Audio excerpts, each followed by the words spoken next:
Welcome into Locked On Knicks. Alex Wolf and Gavin Shaw here, and it's a new month, so you know what that means. It's time for a new mailbag.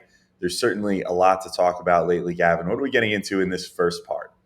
We are talking about potential Julius Randle trade destinations, the top stars in terms of both likelihood and desirability that we could see ending up on the Knicks this summer. And then we get into some fun stuff, some press conference comments from the other day, and some jersey talk. All that and more next on Locked On Knicks.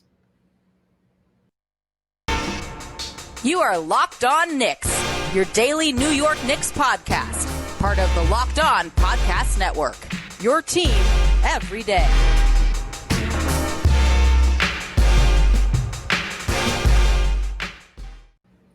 All right, welcome in to Locked On Knicks. We want to thank you guys for making Locked On Knicks your first listen today and every day. We appreciate you making us part of your daily routine, whether it's on your favorite podcast app or if you're checking us out on YouTube, where we just had YouTube superstar CP the franchise on. So pretty cool stuff. We love YouTube. We love being able to do stuff on there. I'm Alex Wolf. I'm editor-in-chief of Knicks site The Strickland, which you can find at thestrick.land. And he's Gavin Shaw, your favorite play-by-play broadcaster's favorite play-by-play broadcaster. And we are getting into mailbag questions today, Gavin. And I think we've got a good slate for this first episode, so I'm not going to hold us up. We can just get right into things.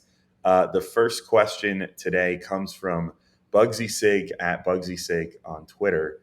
And Julius Randle trade. This is going to be a hot topic for us, I think, going forward. Rank the following theoretical Randle trade targets by 1, likelihood, and 2, most desirable.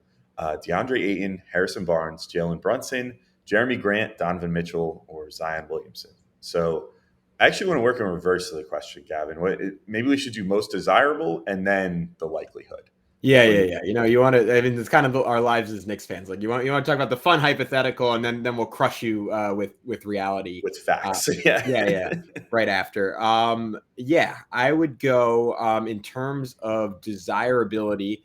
Donovan Mitchell, I think, is a pretty clear-cut number one. I would certainly say Zion Williamson has the higher ceiling of the two players, but there's just a million different questions around Zion, both mainly because of his injury history, obviously, but also just like his type of game and just how disastrous he's going to be defensively for his career. And his we had a whole episode with Jake Madison of Locked On Pelicans about him, and there was some interesting stuff brought up about like his love for basketball and his desirability to be great, which usually I'll brush those things aside. But with Zion, there seemed to be some legitimate concerns there. So all that adds up to even taking into account that I think Zion, like, if everything goes right, he could be a top 25 player in NBA history.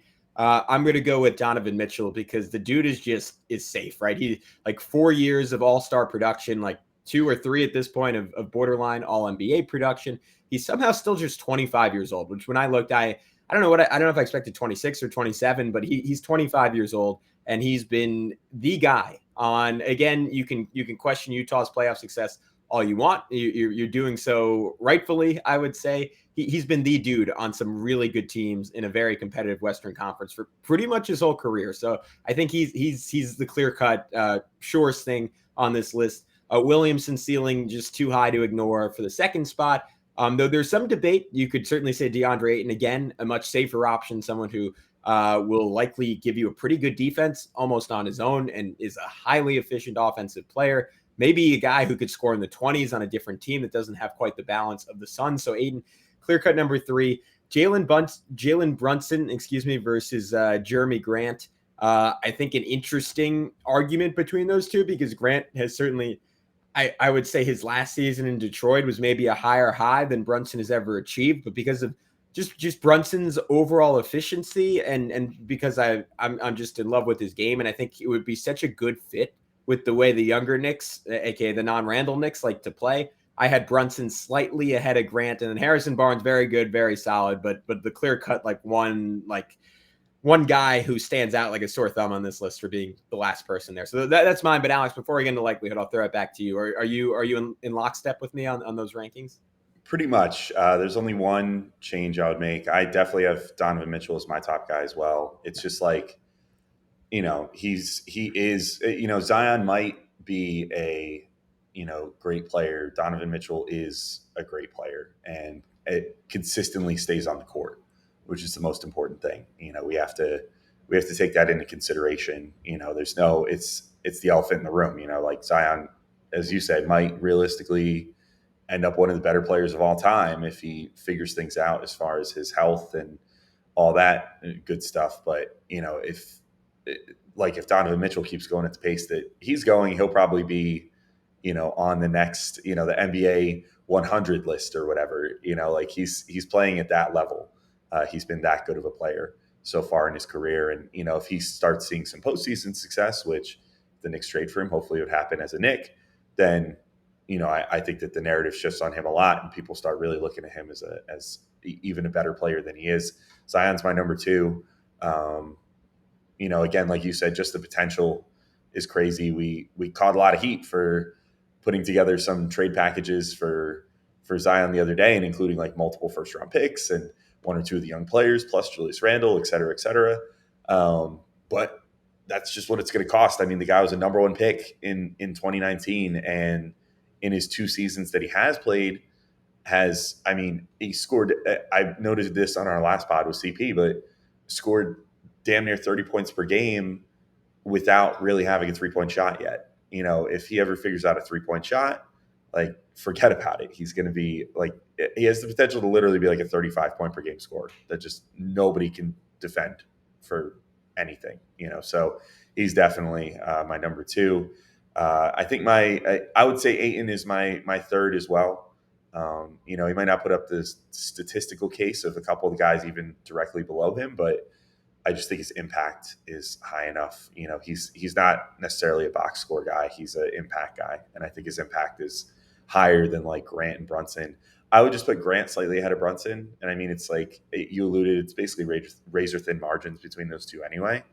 I just have Grant slightly ahead because I think in terms of a Randle trade, I think that getting Grant back is better to have someone to immediately slot into Randle's position in the lineup rather than, Brunson, who presumably, especially considering Tibbs is going to be the coach next year, would block quickly from potentially being able to start and would also maybe be a thorn in our collective sides as far as, being in the way of quickly and Deuce McBride and other young players on the team, even if he is a really talented player. So I have him slightly lower. And then, Harrison Barnes, it's nothing against him. He's a high level role player. You know what I mean? Like he's good. He can score 20 points per game potentially and, all that good stuff. But he's definitely a cut below the rest of these guys on this list, mostly because of age, to be honest. He's already peaked, I think. He's on the way down, not on the way up. Every single other guy on this list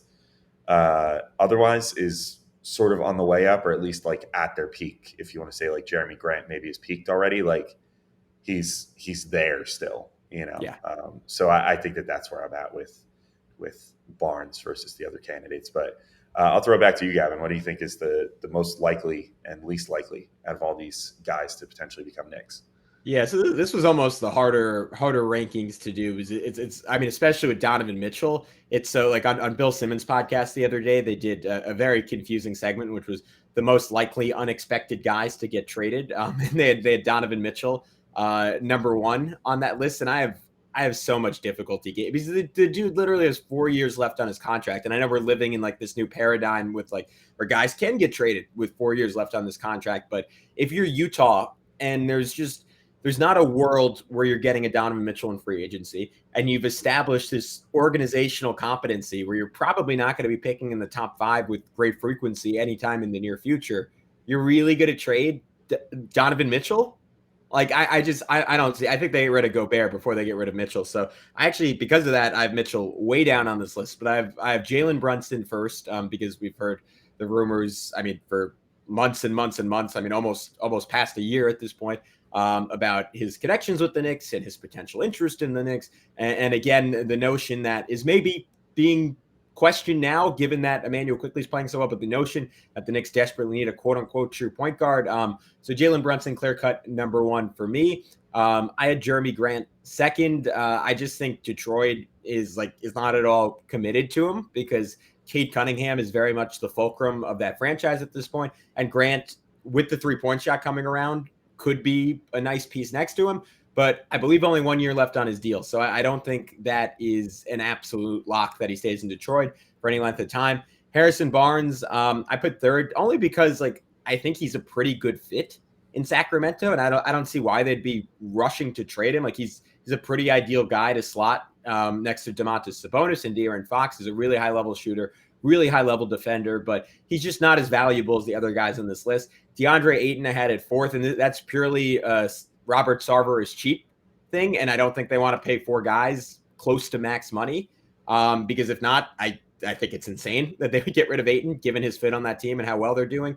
And then I had Donovan Mitchell 5th, Zion Williams 6th, Mitchell just because of all the rumors flying around, like the notion that like he could really demand out. While with Zion, like things seem to be trending in like a little bit more of a secure direction. New Orleans, I feel like that's something that could flip very, very quickly, but it's just again one of those situations where New Orleans, I think, very similar to Utah, like Zion Williamsons are not walking through that door, and I think they're going to be very reticent to trade him for anything other than just an insane package. So I think, Alex, you could definitely debate Mitchell versus Williamson, but that's sort of my initial take at it. Yeah, I'm at pretty similar again. I think Brunson is the most likely, mostly because of the family ties. I think if it was in a vacuum and he wasn't, like essentially Leon Rose's like nephew, Yeah. it would be different. But that's the reality of the situation, and I think that he's going to basically find a way to angle his way to New York. And now whether it's a Randle trade or not is a different story, I guess. But I could definitely see Dallas being interested. They're going to want a new running mate for Luka now. Now that they got rid of Porzingis, like another guy that has like potential star upside. And so if they look at Randle and say, okay, we can get him back, then they might say, yeah, all right, we'll do Brunson. For Randle, we'll agree, and work out this sign and trade to help you guys out because we need someone to be like an actual co-star for Luka again. I think I'm with Grant as the second most likely too. I don't think that it would be a direct Randle trade. I think that it would be one of those deals where either the Knicks would make 2 separate trades or a 3-teamer, like what we talked about the other day, and that's how you would wind up with Grant on the Knicks. I don't think that Randle would end up on the Pistons just because, if he's not happy on this young team, why would he be happy on that young team? I just think like he needs to find a more contending atmosphere or whatever. Then I think Ayton over Barnes, just because I think it's less likely that Sacramento would be even looking at a Randle, just because of the fact that they just invested what they did in Sabonis. And, I think that they're just too similar of players to then be like, all right, let's roll with both of them. Plus, they kind of hate each other. So I feel like if they went to Sabonis and were like, hey, we're thinking about trading for Julius Randle, he'd be like, you better not. So I think actually I have Ayton higher just because I don't believe in – like I just think the writing's sort of on the wall there. I feel like it's not being talked about enough. Like that the fact that they extended all the guys that they did this past offseason and yet conspicuously didn't extend Ayton makes me think that he's basically going to be out there. And so then I would say Barnes, and then I think I'm on Mitchell over Williamson is the more likely. I guess it just depends on how much. If Zion decides to pull a power play, he could potentially jump to number 1 on this list. Yeah. But as of right now, that's not on the table. But if Zion tomorrow says, pulls the qualifying offer card, says I'll sign the qualifying offer and sign with the Knicks as an unrestricted free agent next year, then they have no choice, more or less, but to do it. But to trade him to the Knicks, like if he's willing to actually call that bluff, which like he has, I think, more power than like a Porzingis did or something, because Zion has so many endorsements that like if he makes like only $15 million for a year, he's still in actuality making like $30 million or more, because he's got Jordan Brand paying him and Mountain Dew and a million other places that are still giving him a bunch of money, even though he hasn't played this year. So I think that, I guess maybe for that reason alone, I'll put him just slightly ahead of Mitchell. I'm kind of with you. I think it'd be really hard for Utah to trade Mitchell, because they know that unless they hit it out of the park in the draft again, they're not going to get another guy like that. At least not by free agency. They'd have to make a trade of some sort to get someone like that again. Yeah, I mean, I think you convinced me I would flip, because at the end of the day, Mitchell's under contract for 4 more seasons. Zion Williamson is not. So you convinced me I do the flip. But Alex, I think we're both in agreement. If the Knicks can get a couple of these guys, or the right one, their future is very bright. So bright, you're going to need some great sunglasses. And I want to tell you about Locked On's newest sponsor that'll get you those great sunglasses, Shady Rays. It's an independent sunglasses company that gives you the features of $200 sunglasses for a fraction of the price. That means polarized lenses, well-constructed durable frames, and premium high-end finishes. Also, something you won't find anywhere else is Shady Rays' insane protection program. Shady Rays includes lost and broken protection on every pair. They will send you a brand new pair if you lose them, no matter what happened. So give them a try, and if you don't love them, you'll pay nothing. It's as simple as that. Plus, 10 meals are donated to fight hunger in America when you shop with Shady Rays. Exclusively for our listeners, you can head to shadyrays.com and use code LOCKEDON to get 50% off 2 or more pairs of polarized sunglasses. That's code LOCKEDON for their best deal this season, 50% off 2 or more pairs of Shady Rays sunglasses, backed by over 150,000 verified 5-star reviews. All right, Alex, let's keep it rolling on the mailbag. We are moving on to the press conference from yesterday. And there were some comments from RJ, Barrett, and Obi Toppin. The question comes from FBPE, is just white people's Hotep, at Jax365 is the handle. And he says, are the comments from RJ and Obi today at the presser directed at Randle? So the comments I found, Alex, I don't know if you found different ones, but I assumed this is what he was referring to. RJ saying, I love playing for the Knicks. I love playing in the Garden. I love everything about being a Knick. I love them, Knicks fans. And also noting that it's not really pressure to play for the Knicks. It's fun. The comment from Obi Toppin on RJ Barrett, which I think this maybe is the one he's more directly referring to, could be hinting at something about Julius Randle. Knowing Obi, that is not the case, but Obi said he leads by example. First one in, one of the last to leave. He continues doing that. He's going to change this organization. That is Obi Toppin on RJ Barrett. Alex, your thoughts on that question? I think more so than them taking direct shots at Randle through the media, I think it more is just sad that comments that are just about being a good leader and wanting to play in New York and stuff could be viewed as a subtweet of Julius Randle at this point, essentially. Like, I think that kind of just underscores how far he's fallen this season, basically, both in terms of, it seems like how he's viewed by his teammates, certainly how he's viewed by fans, all that stuff. I think that's sort of just, it just sort of underscores that we would see a comment just about like, RJ's a good leader, RJ leads by example, and then just immediately think like, oh, that's got to be directed like at Randle, because Randle doesn't do any of those things and hasn't been doing any of those things this year. So I don't know. I mean, maybe it was meant more as like a subtweet, or maybe, I mean, they were being asked direct questions that were sort of meant to elicit responses like that. So I go back and forth. I mean, I do think there is something to be said. I mean, there's been some, rumblings out there that like Randle and the younger guys aren't really on the same page or whatever, and that Randle, especially with the team, isn't on the same page. We keep going back to that Chicago game, a couple weeks ago now, where Randle had a really terrible game and, turned it into all about him, even though the young players like pulled it out for him and won the game and won it for the team. Randle was angry that he had a bad game and, tossed the ball and stormed off the court and went right back to the locker room and everything else. There's been the whole thing with like not coming out for pregame introductions and stuff, which in a vacuum, I wouldn't worry too much about, but given what we've seen from him, it makes it just feel like another thing that's making him more distant from his teammates. So I don't know. I think it's a little column A, little column B. I don't think it's necessarily direct shots, but I think that by acknowledging that like RJ Barrett has been a consummate leader on this team this year, is sort of puts in boldface that, Julius Randle hasn't been a good leader this year. And that's how we end up reading it that way.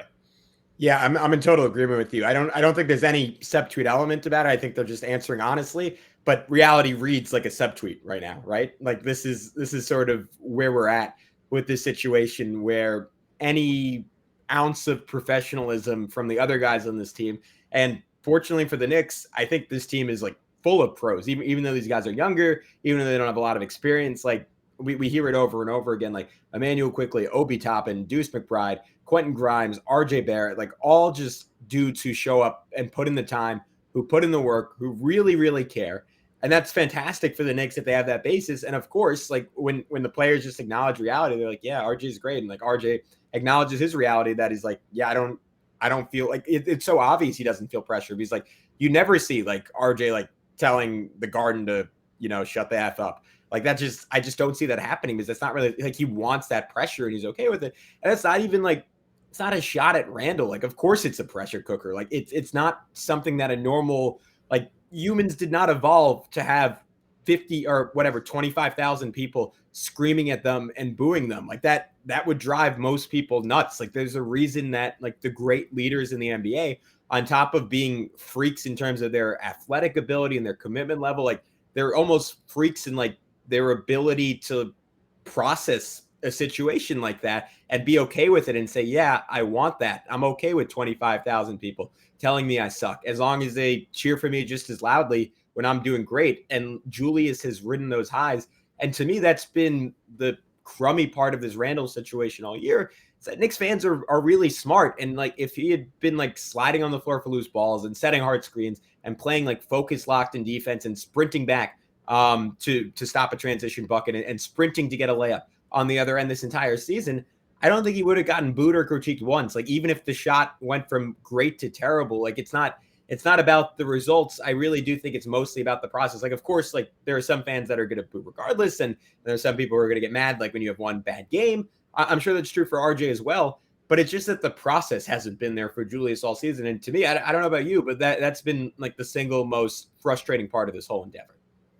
Yeah, pretty much. I mean, it's, I don't know how much more we can even like there is to even talk about with Randle's, situation this year. It's just, it's sad in many ways. I hope that whatever's been ailing him this year, like if he ends up getting traded, I hope that he works it out and can figure it out maybe in a less pressure cooker of an environment, with fans that are less vocal or just less fans in general. I mean, there is something to be said too for the fact that, you could play in other, although he played in Los Angeles and that's basically a sellout situation all the time too. But but he wasn't the guy in Los Angeles. Yeah, and there was less pressure, because he was still on his rookie deal back then. He essentially started his rookie season a year late, so that the expectations were lower to start with him there and all that stuff. And then like his breakout season comes in New Orleans, which, New Orleans is a fine city, but admittedly is not New York as far as the media atmosphere and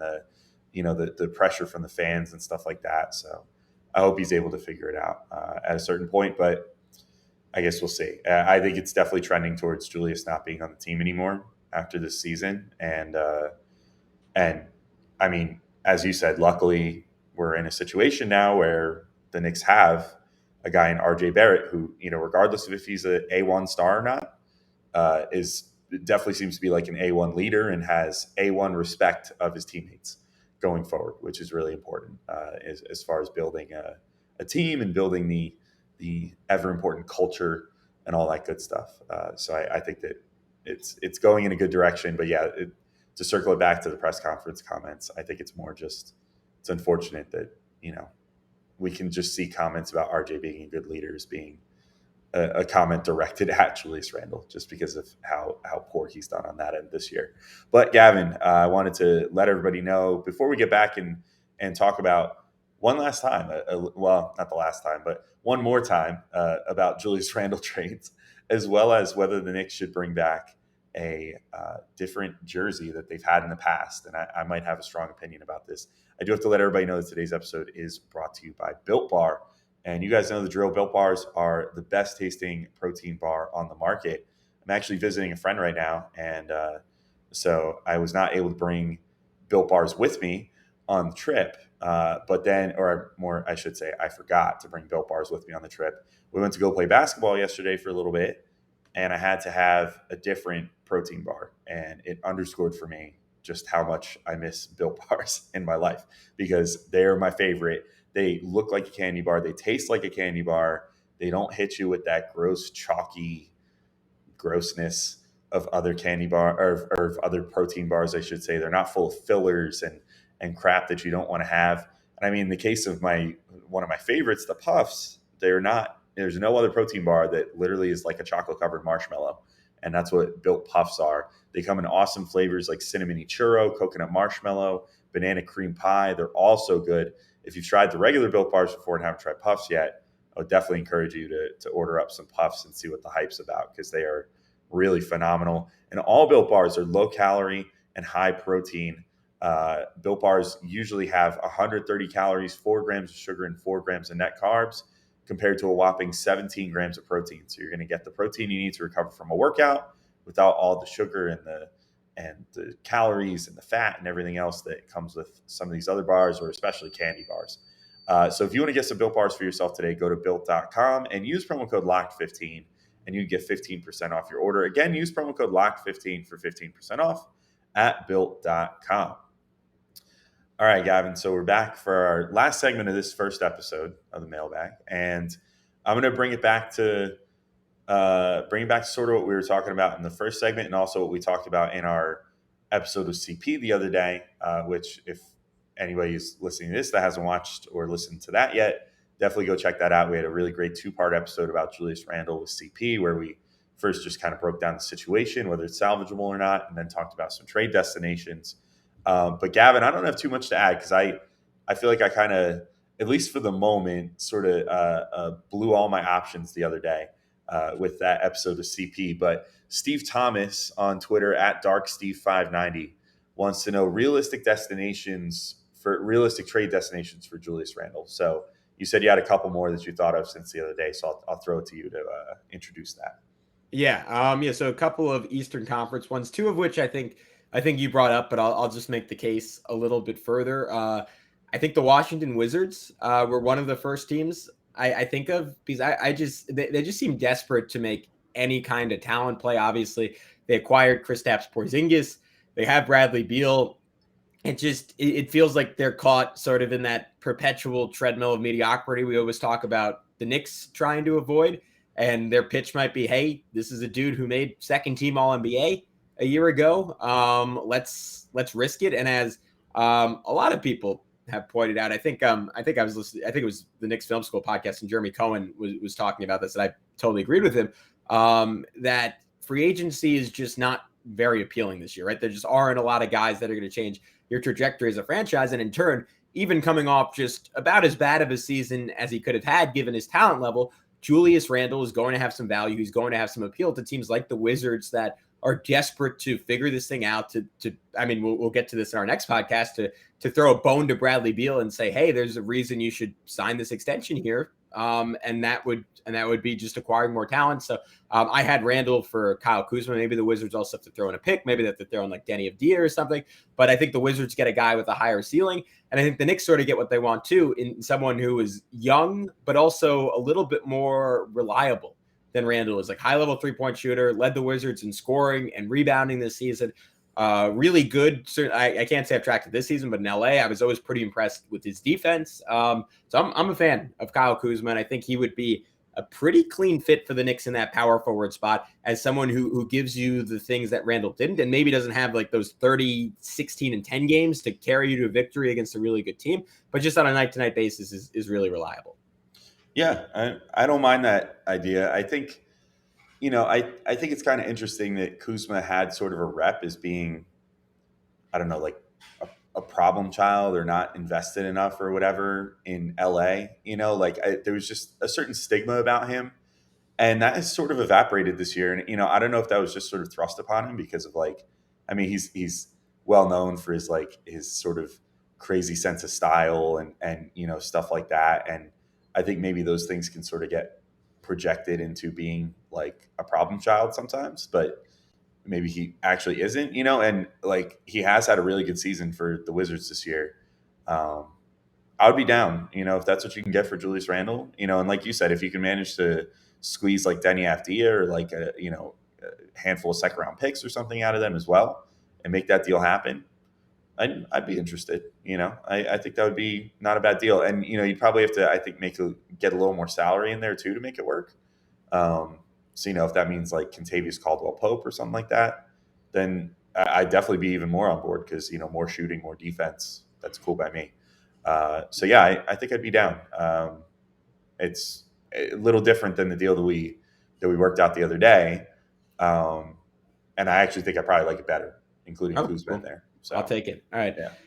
Yeah. Next one I'll speed through because we basically talked about in the show, but I think the Pistons are a good one. And I think something built around Randle for Grant makes a whole lot of sense, but we've covered that to death. So the final team I had was the Orlando Magic. And I think they're a very similar situation to the Pistons and the Wizards, where it's just the furthest thing from, the Wizards maybe upgraded a little over these two other teams, but furthest thing from a free agent destination.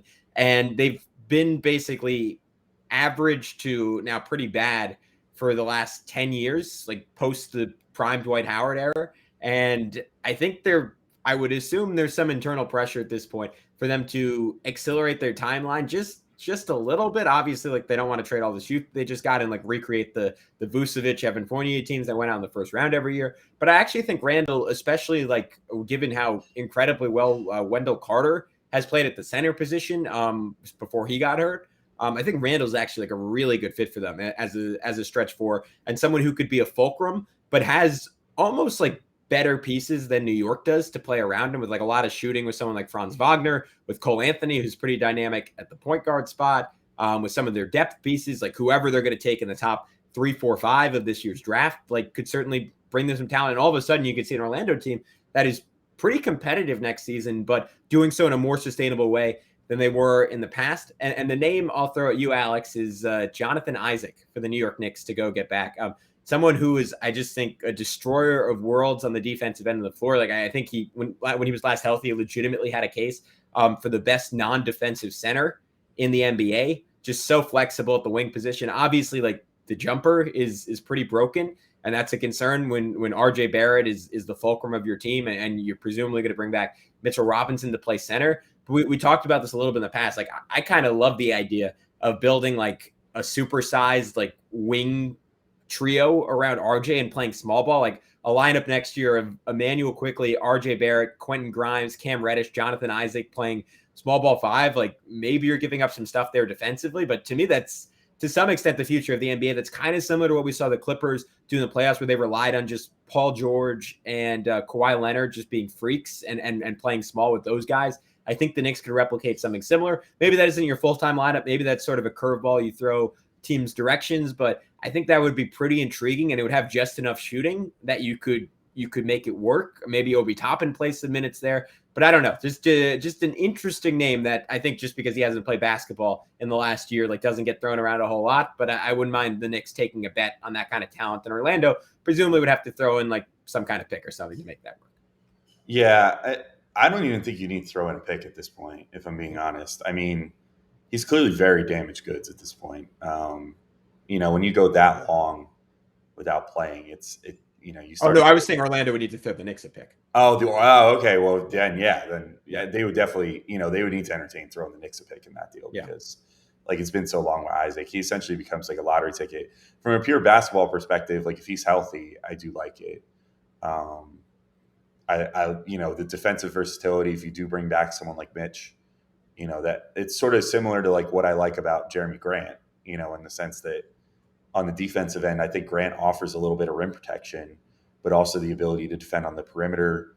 So if you can have a guy like that as your 4-man in front of Mitchell Robinson, like really manning the paint there, I think that's pretty solid.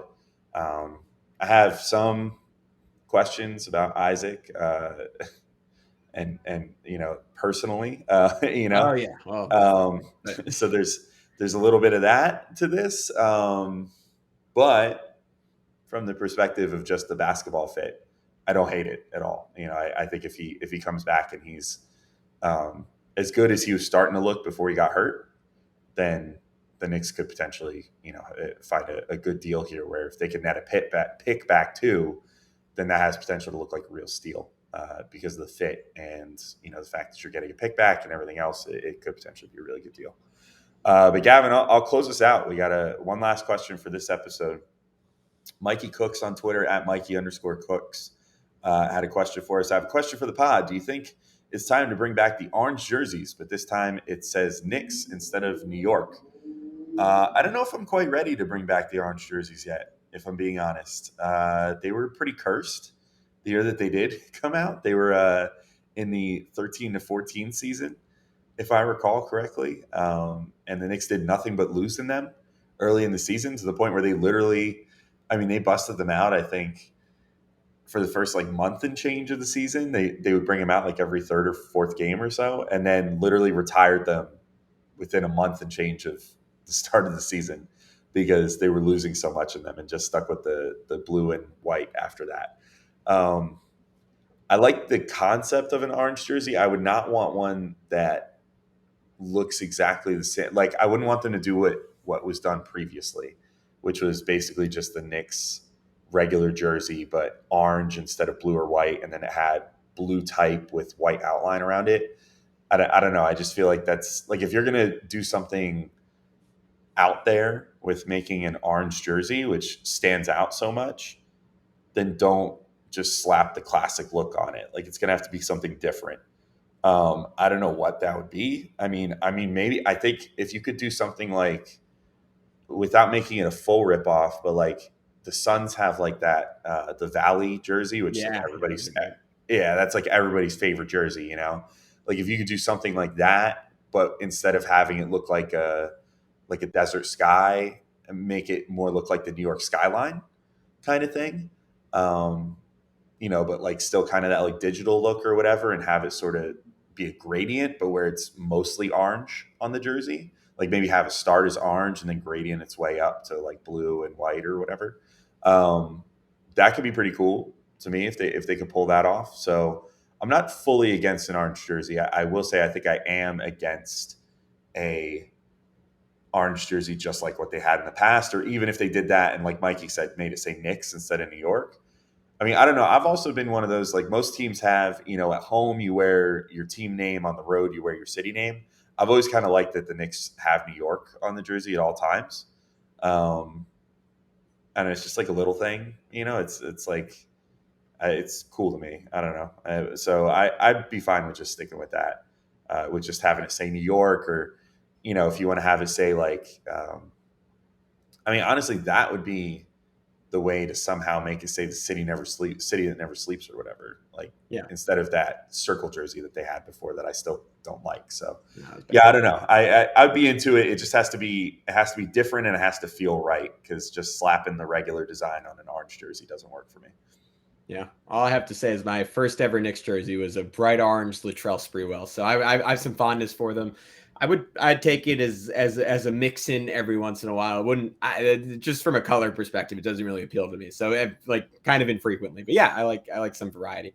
And I think that's all we have for this part one of this mailbag. But tune in tomorrow. We will have a recap of Knicks Nets for you guys, and then the day after should be part two of this mailbag. So tune in for that as we wrap up the season here on Locked On Knicks, for better or worse. He's Alex. I'm Gavin. We will talk to you soon. Peace out.